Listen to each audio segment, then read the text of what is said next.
IND impact में आपका स्वागत है। मैं हूं मनोज सैनी। संगठन का विक्ट्री मंत्र, भारतीय जनता पार्टी की बैठक और बैठक में विक्ट्री मंत्र दिया जा रहा है।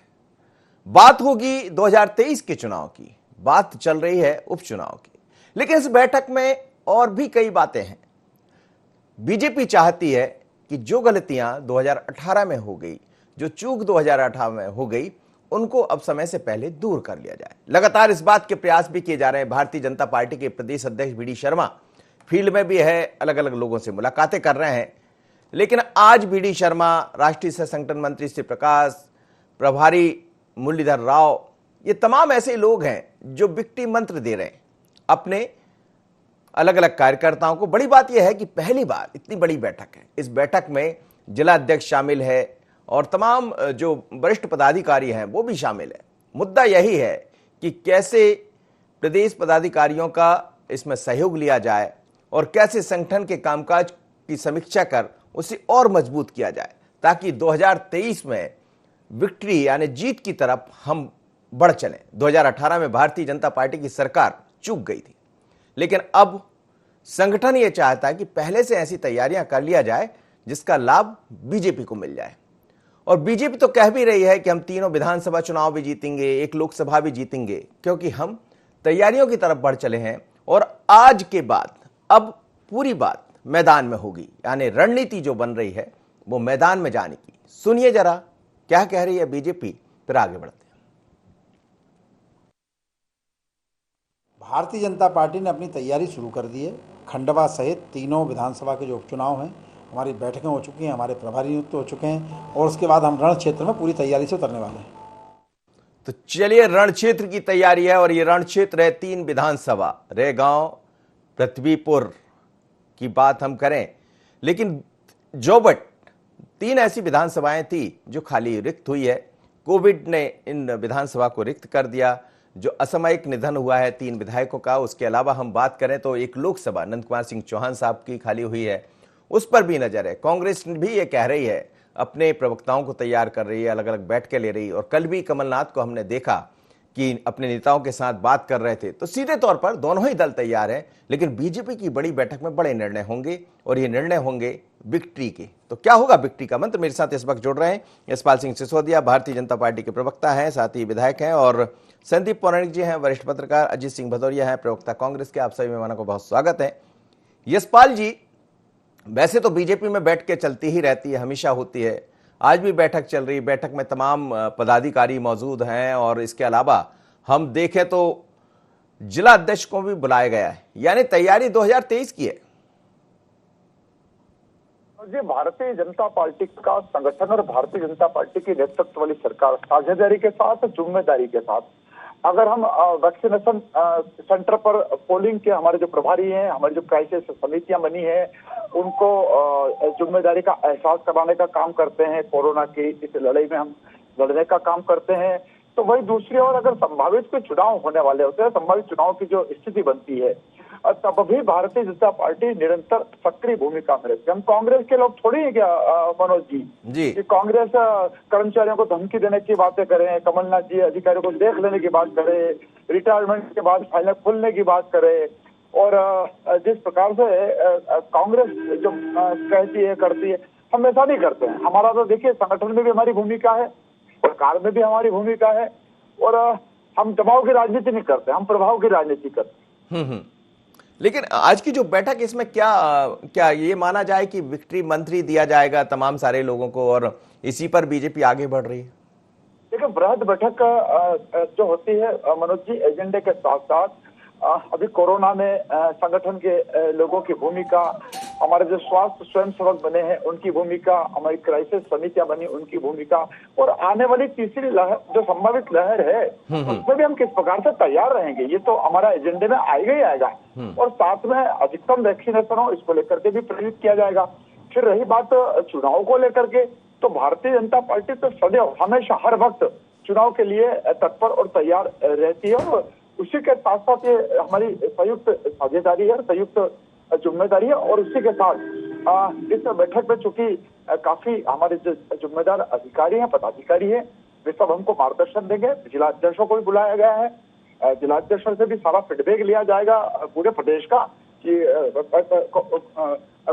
वैक्सीन को लेकर के हमारी हम कहाँ तक पहुंचे हैं, किस प्रकार से कार्यकर्ताओं ने काम किए हैं, सारे एजेंडा हमारा तय होता है और इसके अनुसार हम लोग आज की बैठक में बैठने वाले हैं। बिल्कुल।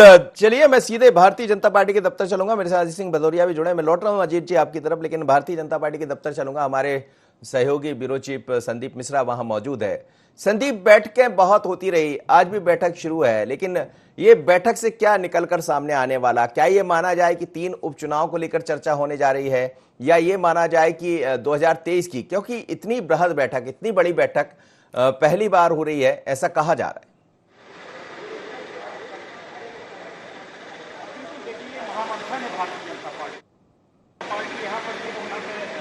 संदीप, आपकी आवाज मुझे नहीं मिल पा रही। चलिए मैं लौटूंगा। संदीप, आपकी आवाज मुझे नहीं मिल पा रही है। प्रतिक्रिया ले लेता हूं अजीत भदौरिया जी से। अजीत जी, भारतीय जनता पार्टी की अपनी तैयारियां हैं। हमने ये भी सुना है कि कल रात भी प्रवक्ताओं से बात की है कमलनाथ जी ने, उन्होंने कहा कि सीधे तौर पर हमला बोला जाए, मतलब जैसा सवाल वैसा ही जवाब, मैंने ईंट का जवाब पत्थर से देने की बात कही जा रही है। लेकिन बीजेपी ये कह रही है कि अब हम और मजबूती के साथ मैदान में होंगे, और मैदान में दिखाई भी दे रही। क्या कहेंगे? देखिए, हम तो चाहते हैं कि भारतीय जनता पार्टी सरकार में है तो सरकार की पूरी मजबूती के साथ आए, जनहितैषी मुद्दों के साथ आए। कोरोना में जो लोग खत्म हुए हैं उनको मुआवजा देने के लिए आए। किसानों की कर्ज माफी जो बीच में रोक दी गई थी, उस कर्ज माफी को पुनः प्रारंभ किया जाए। 100 यूनिट 100 बिजली का 100 रुपए बिजली का कमलनाथ जी ने किया था, उसको बंद कर दिया। महंगी बिजली कर दी, सस्ती करी जाए। देश में सबसे ज्यादा टैक्स मध्य प्रदेश वसूल रहा है, वो किया जाए। बेटियों पे अत्याचार हो रहा है, उनको रोका जाए। तो हम तो चाह रहे हैं कि करे सरकार ये, नहीं तो 2023 में कमलनाथ जी आएंगे, फिर से जनहितैषी मुद्दे चालू हो जाएंगे और निर्णय चालू हो जाएंगे जनता के। जी जी जी, चलिए ठीक है, आपका कहना भी ठीक। चलिए मैं वापस चलता हूं, मेरे साथ संदीप जुड़े हैं, हमारे संवाददाता, हमारे ब्यूरो चीफ। संदीप, बैठक बहुत होती रही, मेरा आपने सवाल सुना होगा पहले भी, सवाल का जवाब दे दीजिए, आज की बैठक कितनी महत्वपूर्ण है?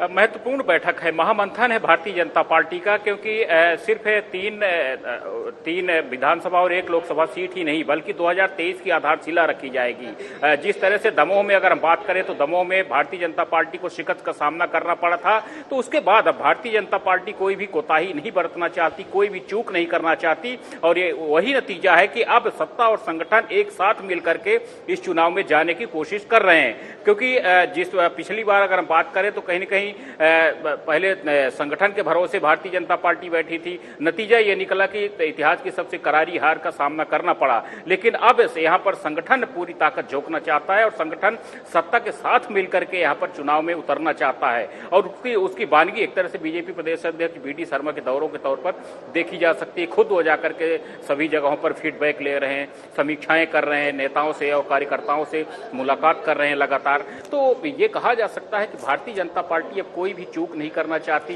भाजपा फूंक फूंक के एक एक कदम आगे बढ़ा रही है, क्योंकि भाजपा को भी मालूम है कि सामने अगर विपक्ष के तौर पर कांग्रेस पार्टी में कमलनाथ जी है, जो कि एक काफी तजुर्बेकार हैं, और वो भी अब इस समय पर बड़ी ठोस रणनीति तैयार कर रहे हैं, जो कि लगातार सर्वे के पर आधारित उनकी रणनीतियां चल रही हैं। जी संदीप, ये बैठक आज ही रहेगी और इसमें कौन कौन शामिल है?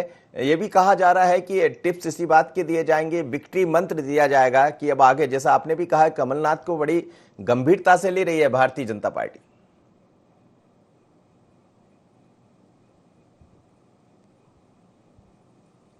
चलिए संदीप, बहुत बहुत धन्यवाद, आप मेरे साथ जुड़े। आपकी आवाज मुझे नहीं मिल रही है, मैं सीधे बात कर लेता हूं। संदीप पौराणिक जी मेरे साथ जुड़े हैं। संदीप जी, भारतीय जनता पार्टी में बैठकों का दौर चलता रहता है, लेकिन मेरी बात भी हो रही थी बीडी शर्मा जी से, तो वो कह रहे थे कि ये बैठक यूं तो हमेशा चलती है, लेकिन ये बैठक थोड़ी सी अलग है, क्योंकि अब हम बहुत ही गंभीरता के साथ मैदान में जाने की तैयारी, माने एक तरह से पूरी बीजेपी अब मैदान में उतर रही है और 2023 तक यही चलता रहेगा।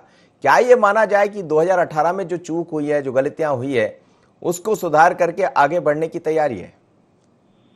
मनोज जी, हम 2018 के विधानसभा चुनाव देखें उसके बाद के संगठन की गतिविधियां देखें और हम उससे पहले जाएं, 18 के पहले जाएं, तो आपको बदली बीजेपी दिखेगी, ये मान लीजिए आप। इस तरह की सक्रियता, इस तरह के मोड में दौड़ती हुई पार्टी, ये कहना चाहिए कि बीजेपी का जो काम करने की शैली है, काम करने का तरीका है, वो बड़ा बदला नजर आता है। मैं ये नहीं कह रहा कि पहले जो अध्यक्ष हुए हैं या पहले जो संगठन हुआ है उसका काम दूसरे तरह का था, ये लेकिन तय है कि इस बार जो पार्टी वो रिदम में नजर आ रही है। एक शैली होती ना, संगीत में भी हम देखते हैं तो रिदम होता है, जी। तो ये रिदम में नजर आ रही है। और इनकी जो तैयारियां वो मुझे लगता है सिर्फ 23 तक हमें नहीं करनी चाहिए, ये आगे की रणनीति पर काम कर रहे हैं। इनके पार्टी के चेहरे को हम देखते हैं तो बहुत बड़ी संख्या में वो लोग हैं जो 45 से 50 साल की आयु के हैं, पदाधिकारी रखे गए हैं, चाहे जिला अध्यक्ष हों, चाहे पार्टी के राष्ट्रीय संगठन में, प्रदेश के संगठन में लोग हों, इनकी आयु कम है, तो इनके पास वक्त बहुत ज्यादा है राजनीति करने का।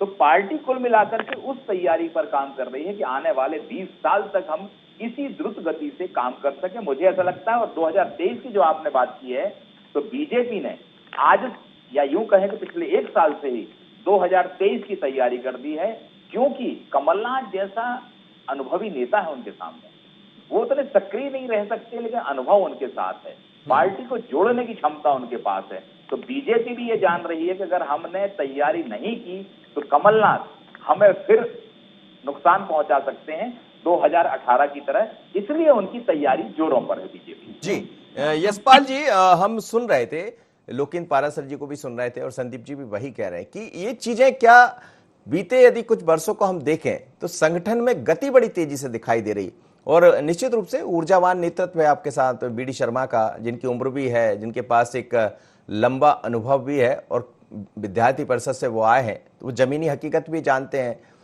पर क्या दमोह के बाद से कुछ चैलेंज नए हैं भारतीय जनता पार्टी के सामने? देखिए, दमोह का चुनाव के बारे में काफी मंथन हो गया है मनोज जी, और जो कमियां खामियां उसको भी दूर करने को लेकर संगठन ने अपने से काफी उसमें हमारी विचारों का आदान प्रदान हो गया है।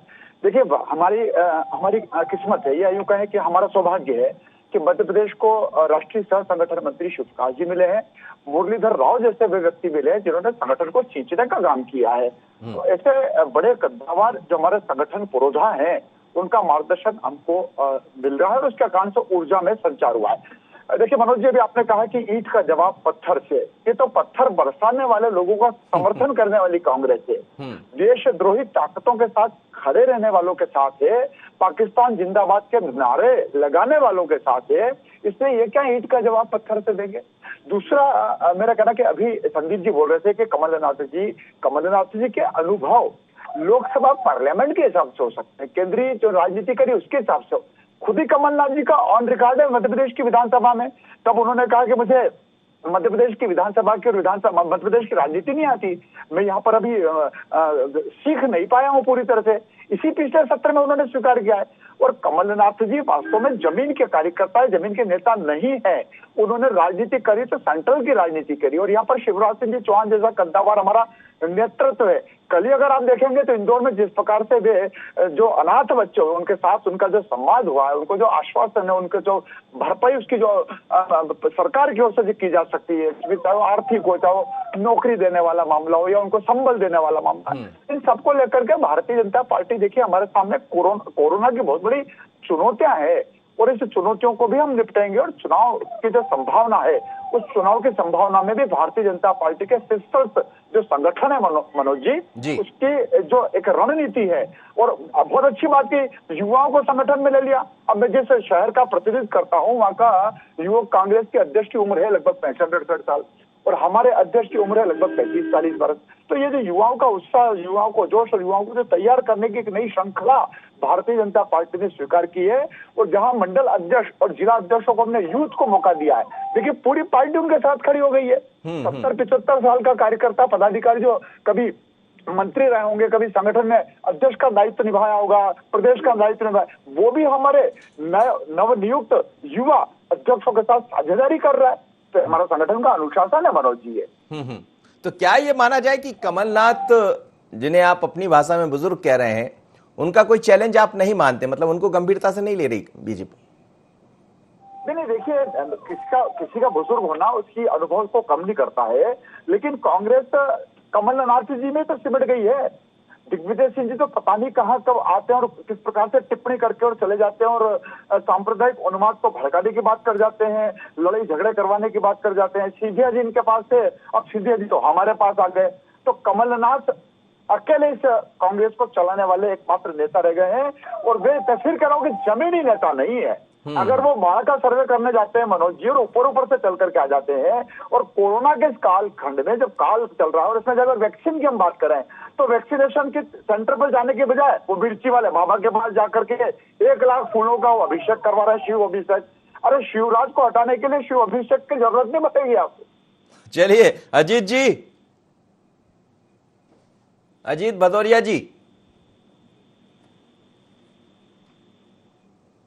चलिए अजीत भदौरिया जी के पास मैं लौटूंगा, लेकिन मध्य प्रदेश में भारतीय जनता पार्टी की बड़ी बैठक चल रही है। इस बैठक में कई निर्णय हो सकते हैं। मुद्दा वही है कि कैसे पार्टी और संगठन को मजबूत किया जाए, और बीजेपी की कमान जब से युवा नेता यानी भारतीय जनता पार्टी के जो प्रदेश अध्यक्ष वी.डी. शर्मा के हाथ में आई है, बड़ी तेजी से बीजेपी में बदलाव दिखा है, और वो खुद दौड़ते भागते नजर आ रहे हैं, जगह जगह पहुंच भी रहे हैं। और अब प्रयास यही है कि संगठन मंत्री या जो राष्ट्रीय संगठन मंत्री हैं उनके साथ बैठकर एक ऐसी रणनीति तैयार किया जाए जिसमें 3 विधानसभा के उपचुनाव और 1 लोकसभा पर तो नजर रहे, लेकिन 23 और 24 की तरफ कार्यकर्ता को इतना रिसर्च कर दिया जाए, पदाधिकारियों को, कि आगे बढ़ चलें।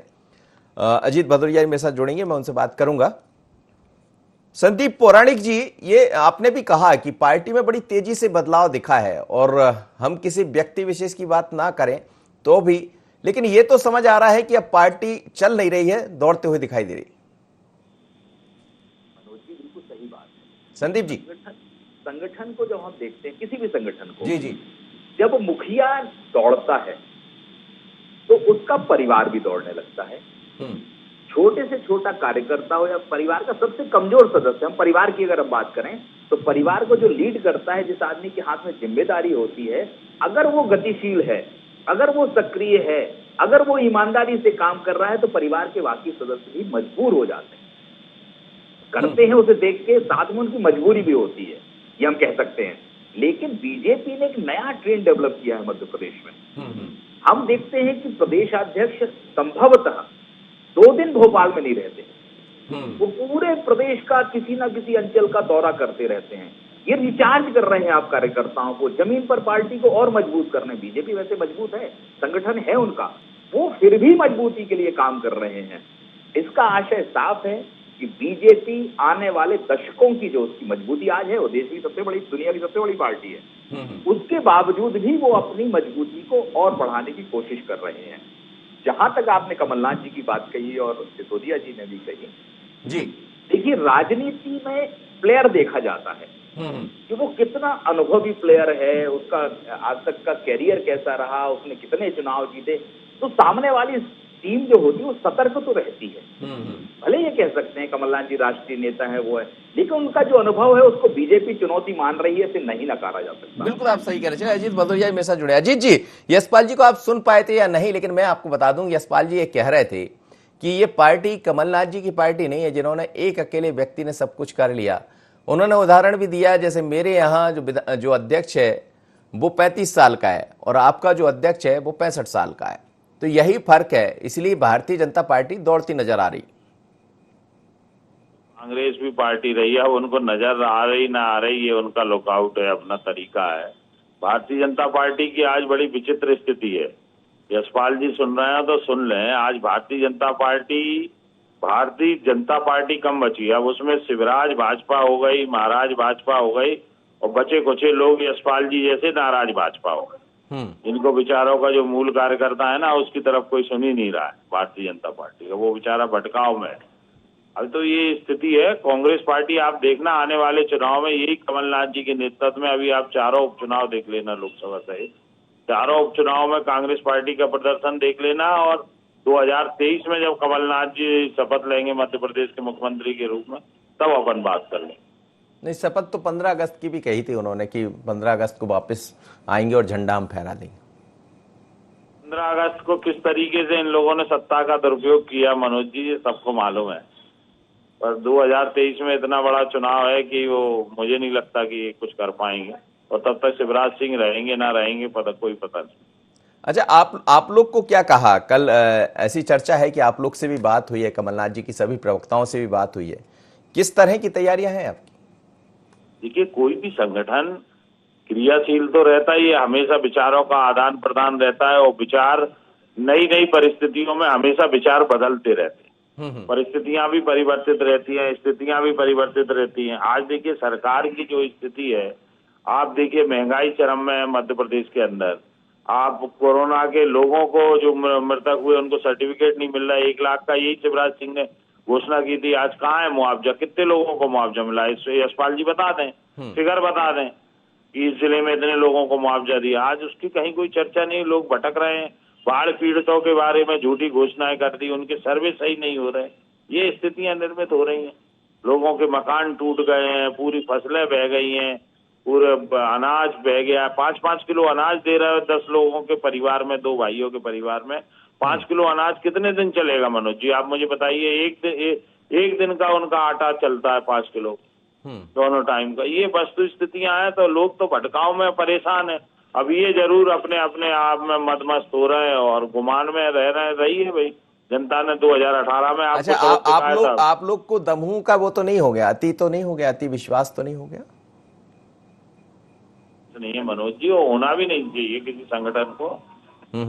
और अगर जिसको भी ओवर कॉन्फिडेंस हो जाता है उसका पतन हो जाता है, ये बात सुनिश्चित है। तो अभी हम तो धरातल पे हैं कमलनाथ जी के नेतृत्व में, पर ओवर कॉन्फिडेंस में भारतीय जनता पार्टी की सरकार। जी यशपाल जी, ऐसा है क्या, ओवर कॉन्फिडेंस में है, या फिर भारतीय जनता पार्टी भी समझ रही है कि कुछ चुनौतियां हैं, जैसे महंगाई जैसे मुद्दे हैं, या बेरोजगारी की बात करें, ये सब वो है जो सड़क पर दिखाई भी दिए कुछ दिनों में हम देखें, या कर्मचारियों की एक तरह से कहा जाए तो कुछ जगह नाराजगी भी नजर आ रही है, और बाकायदा एक अलग अलग तरह से बांट भी दिया अजीत भदौरिया ने भारतीय जनता पार्टी को, नाराज पार्टी में आप लोग को शामिल कर दिया मनोज जी। और दूसरा देखिए कि अगर Bharatiya Janata party over confidence में रहती तो क्या भारतीय जनता पार्टी इस प्रकार की बैठकें, इस प्रकार का आयोजन, इस प्रकार की जिम्मेदारी को साझेदारी के साथ निभाती? क्या कल ही हमारे ग्राम केंद्र इकाई तक जो हमारे जो मंडल के इकाइयां हैं, उन्होंने बकायदा एक एजेंडे के ऊपर, एक मुद्दों के ऊपर हम बैठकें कर रहे हैं। और देखिए कांग्रेस तो है ओवर कॉन्फिडेंस में, मैं फिर कहना चाहता हूँ और जिम्मेदारी के साथ कहना चाहता हूँ, कांग्रेस इसलिए ओवर कॉन्फिडेंस में है कि एमपी कांग्रेस का जो ट्विटर अकाउंट है, आप देखिए उसको, जनता खड़ी है साथ, लौट रहे हैं कमलनाथ। अब भविष्य वक्ता हुए, क्या मिर्ची वाला बाबा ने कल काम में कह दिया क्या कमलनाथ जी को कि आप आने वाले मुख्यमंत्री हैं? 1 क्विंटल फूलों की शिव पूजन करवा ली तो कानों में कुछ फूंक मार दिया होगा। तो उसी कारण कमलनाथ जी को और कमलनाथ जी के कांग्रेस के पदाधिकारियों को वैक्सीनेशन सेंटर पर जाने की तो फुर्सत नहीं मिल रही है। लोगों को के दरवाजे खटखटा करके उनको प्रेरित करने की बात तो नहीं कर रही। और जहां तक अनाज का मामला उठाया आपने, खाद्यान्न का मामला उठाया भदौरिया जी, हम अन्न उत्सव मनाते तो आपको तकलीफ हो जाती है। 28 करोड़ रुपए का पैकेज दिया है अभी जो बाढ़ग्रस्त इलाके में माननीय मुख्यमंत्री शिवराज जी ने। और जब मेरे शहर में, मेरे जिले में और नीमच जिले में जब बाढ़ आई थी, कमलनाथ जी कह गए कि 3 महीने का राशन दूंगा, वो राशन आज तक नहीं मिला है। और तब हरदीप सिंह डंग जो हमारे मंत्री हैं, वो कमलनाथ जी को ले गए थे सीतामऊ सुवासरा क्षेत्र में कायमपुर में। तब कमलनाथ जी ने फसलें देख करके कहा कि सबको मुआवजा दिया जाएगा, सर्वे की कोई जरूरत नहीं है। आज तक मुआवजा नहीं मिला उनको, जिस प्रकार से कर्ज माफी नहीं हुई है। तो देखिए हम और कॉन्फिडेंस में नहीं है, और कॉन्फिडेंस तो कांग्रेस का साफ झलक रहा है कि अभी से जनता उनके लिए आतुर हो गई है। कौन लिख रहा है? खुद ही कांग्रेस की साइड लिख रही है। अजीत जी चलते चलते अंतिम प्रतिक्रिया आपसे लूंगा मैं, क्योंकि संदीप जी से पहले बात की थी मैंने जी। चलिए अजीत जी मेरे साथ नहीं जुड़े, संदीप पौराणी जी से एक छोटी सी प्रतिक्रिया अंतिम। संदीप जी, दोनों कह रहे हैं कि ओवर कॉन्फिडेंस में कोई नहीं है और होना भी नहीं चाहिए, लेकिन क्या ये माना जाए कि अब ये चुनाव की जो तैयारियां हैं, चाहे बीजेपी की हो या कांग्रेस की, दोनों ये मान के चल रहे हैं कि ये चुनाव अब आसान नहीं होंगे? मनोज जी, दोनों दल ये बात सही मान रहे हैं कि नहीं है आसान, और वाकई में आसान नहीं है, क्योंकि इस बार मुद्दे बहुत हैं, राष्ट्रीय स्तर के मुद्दे हैं, महंगाई है, बेरोजगारी है, तमाम चीजें हैं, कोरोना जैसी महामारी आई। दूसरी तरफ कांग्रेस के लिए ज्यादा तैयारी करना होगी, ये जो दिख रहा है, क्योंकि बीजेपी सत्ता में और बीजेपी के पास जनता के लिए करने का अवसर भी है। जो घाव है महंगाई के और दीगर चीजों के, उन पर मरहम भी लगा सकती है बीजेपी। लेकिन कांग्रेस की कोशिश ये होनी चाहिए कि वो जनता के लिए लड़ती नजर आए, अगर वो लड़ती नजर आई तो चुनाव और भी रोचक हो जाएंगे, मान के चलिए। चलिए सर, बहुत बहुत धन्यवाद आप सभी मेहमानों को मेरे साथ जुड़े। लेकिन मध्य प्रदेश में भारतीय जनता पार्टी की बैठक हो रही है। बैठक में तमाम वरिष्ठ नेता शामिल हैं, चाहे बी डी शर्मा जी जो कि प्रदेश अध्यक्ष हैं या फिर संगठन राष्ट्रीय संगठन महामंत्री प्रकाश जी की बात करें, तमाम लोग यहाँ पहुंचे हैं और टिप्स इसी बात के दिए जा रहे हैं कि 3 विधानसभा के जो उपचुनाव होना है वो या लोकसभा, लेकिन उसके बाद 23-24 की तरफ कार्यकर्ताओं को इस तरह रिचार्ज कर दिया जाए कि वो आगे दौड़ते रहे। और वैसे भी बीजेपी का संगठन अब दौड़ता हुआ नजर आ रहा है, पर संगठन का विक्ट्री मंत्र होगा क्या, ये भी हम समझेंगे। बने रहिए N24 पर। मुझे दीजिए इजाजत, नमस्कार।